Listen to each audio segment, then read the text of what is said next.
இஞ்சி முறுக்கு மந்த்ரா கடலை எண்ணெயில நானே பண்ணுது ஒரு சேலஞ்ச். உங்களால இந்த மாதிரி முறுக்கு செய்ய முடியுமா? மந்த்ரா கடலை எண்ணெயில முறுக்கு செஞ்சு பாருங்க. ஓகே. பாலியல் வழக்கில் சம்பந்தப்பட்ட பாதி பேர் திமுகவை சேர்ந்தவர்களாக இருப்பது எப்படி என பாஜக எம்எல்ஏ வானதி ஸ்ரீனிவாசன் முதல்வருக்கு கேள்வி எழுப்பியுள்ளார். அரசு மருத்துவமனை செவிலியரை ஆபாசமாக வீடியோ எடுத்து மிரட்டி பணம் பறிக்க பார்க்கும் திமுக பிரமுகரால் புதுக்கோட்டை மாவட்டத்தில் பரபரப்பு ஏற்பட்டுள்ளது. புதுக்கோட்டை மாவட்டம் திமுக சுற்றுச்சூழல் அணி செயலாளர் பாரதி ராஜா ஆவுடையார் கோவில் அரசு மருத்துவமனையில் செவிலியராக பணிபுரியும் ஒரு பெண் உடைமாற்றும் போது அவருக்கு தெரியாமல் வீடியோ எடுத்துள்ளார்.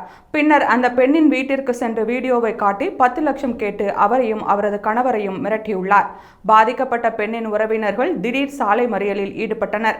அப்போது பாதிக்கப்பட்ட பெண் மாவட்ட ஆட்சியரிடம் 13 நாட்களுக்கு முன்பே புகார் அளித்ததாகவும் பாரதி ராஜா திமுக பிரமுகர் என்பதால் நடவடிக்கை எடுக்காமல் காலம் தாழ்த்தப்பட்டதாகவும் பாதிக்கப்பட்ட பெண் தூக்க மாத்திரை உட்கொண்டு உயிருக்கு ஆபத்தான நிலையில் மருத்துவமனையில் அனுமதிக்கப்பட்டிருப்பதாகவும் கோஷமிட்டனர்.